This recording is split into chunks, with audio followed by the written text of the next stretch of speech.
really. So mga par, kamusta? Ang halimaw na pagkilala kay Manny Pacquiao. Pero bagong lahat mga idol, suportahan nyo naman ang ating channel. Maraming salamat po.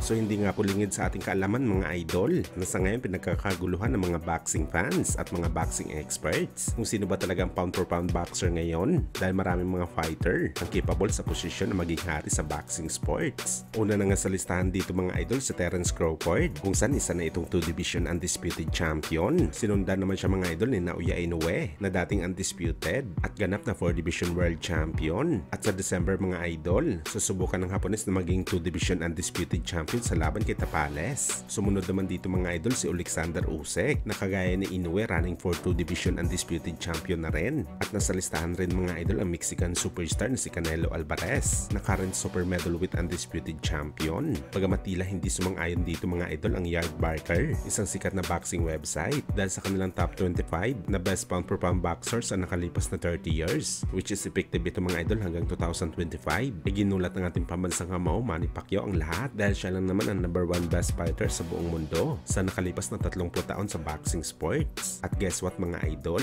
Si Terence Crawford na number 1 ngayon sa The Ring Magazine and nasa number 16 spot lang dito. At ang Mexican superstar na si Canelo mga idol nasa number 17 na pwesto lamang. At syempre mga idol ang mortal na karibal ni Pacman na si Mayweather Jr. nasa number 2 lamang siya na pwesto. Malaking sampal to mga idol para sa unbeaten legend na si Floyd ang ganitong bagay dahil hindi siya kinikilala na pound for pound best boxer kahit na isama nito sa listahan sa kanyang mga tinalo ang nag-iisang 8th Division World Champion.